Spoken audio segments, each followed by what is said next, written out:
Welcome to Vintoro. Today, we take you into the shadows of the 1990s, an era filled with JDM titans. We've all heard of the Supra, the RX-7, the Skyline. But one machine, one underrated monster, has quietly roared beneath the surface, the Mitsubishi 3000GT VR-4. A car so advanced, so powerful, and so misunderstood, that it became a legend only in whispers. But today, we bring it back to life. This is the story of the Mitsubishi 3000GT VR-4, the JDM supercar that dared to do what others couldn't. Let's rewind to the early 1990s. Japan's automotive industry was exploding with innovation. Toyota had the Supra, Mazda had the RX-7, Nissan had the Skyline GTR, Honda had the NSX. Every manufacturer was pushing the limits of performance, technology, and design. Mitsubishi wasn't about to sit this one out. So they created something ambitious. Something radical. The 3000GT wasn't just another fast car. It was a rolling tech demo, a laboratory on wheels, and in its VR-4 trim, it was an absolute beast. Under the hood sat a 3.0-liter DOHC twin-turbocharged V6 engine. This wasn't just any engine. This was the 6G72, one of Mitsubishi's most powerful and reliable power plants. The VR-4 version produced 300 horsepower and 307 pound-feet of torque. That may not sound crazy today, but back in the early 90s, that was supercar territory. 0 to 60 in just over 5 seconds. Quarter mile in the low 13s. All-wheel drive, all-wheel steering, electronically controlled suspension, active aerodynamics. Yes, you heard that right. The 3000GT VR-4 had active aero, a front spoiler and rear wing that adjusted automatically based on speed. This was the kind of stuff you'd expect on a Ferrari, not a Mitsubishi. It was years ahead of its time. The transmission, a 5-speed manual early on, later upgraded to a 6-speed in the final years. The AWD system ensured that every bit of power made it to the ground. While other JDM legends were tail-happy and twitchy, the 3000GT VR-4 was planted, controlled, and confident in all conditions. Let's talk looks. The 3000GT VR-4 was wide, low, and muscular. Pop-up headlights, aggressive side skirts, flared fenders, a sculpted hood with functional air vents. It looked like a Japanese Ferrari. Especially in red. The car had presence. Even parked, it looked like it was going 100 miles an hour. And those 17-inch chrome wheels. Iconic. But open the door, and the technology continues. Inside, the 3000GT VR-4 was packed. Leather seats, automatic climate control, an advanced sound system, digital display, and even an optional CD-based navigation system in the Japanese models. It had more gadgets than some German sedans of the same era. And the build quality, solid. This wasn't a stripped-down racer. It was a luxury performance machine. The car had a dual identity. It could be a smooth, comfortable grand tourer for long highway cruises. And then, with a single press of the pedal, it could turn into a snarling, turbocharged beast that left muscle cars in the dust. It was heavy, yes, tipping the scales at over 3,700 pounds. But it carried that weight with dignity. The 3000GT VR-4 also had a twin, the Dodge Stealth RT twin-turbo. Same engine, same chassis, same performance. Just a different badge and some styling tweaks. This was part of Mitsubishi's collaboration with Chrysler during the era.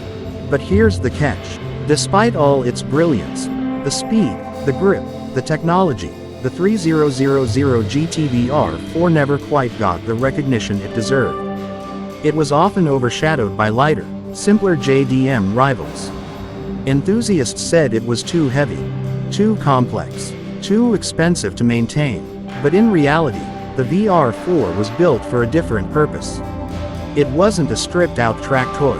It was a high-tech warrior, designed to offer everything in one package.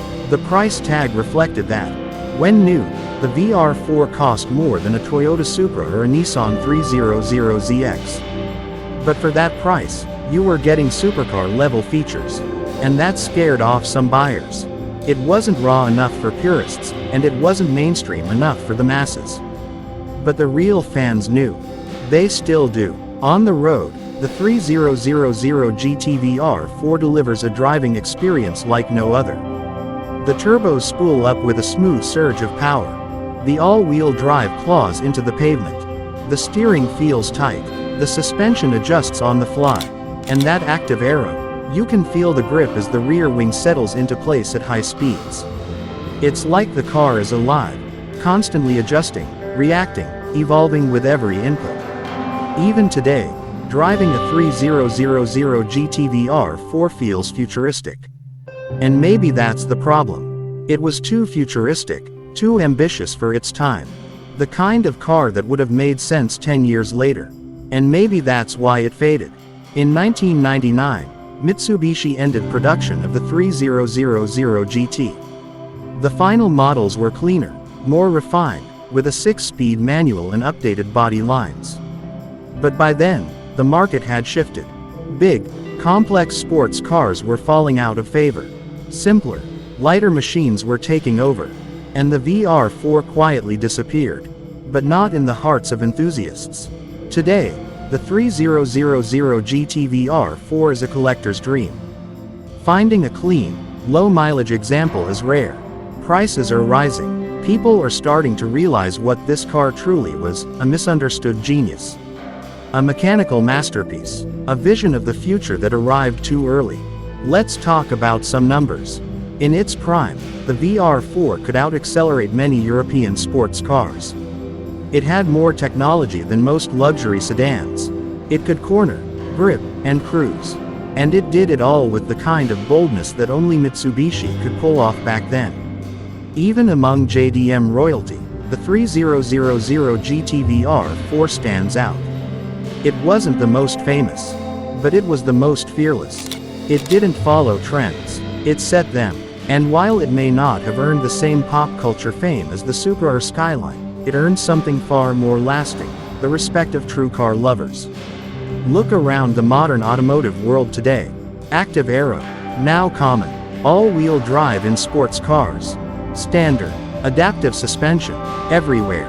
But in the early 90s, only one car had all that. The Mitsubishi 3000GT VR-4. That's not coincidence. That's innovation. And the sound. That deep V6 growl. The flutter of the turbos. The mechanical whine as you shift through the gears. It's raw, mechanical music. Not synthetic. Not artificial. Just real engine noise. In your ears, in your soul. And let's not forget its looks. Even now, over 30 years later, the design turns heads. Park a 3000GT VR-4 next to a modern sports car and watch people gravitate toward it. There's something timeless about its proportions, its aggression, its aura. It's a car that asks nothing but respect, and gives back adrenaline, confidence, and joy.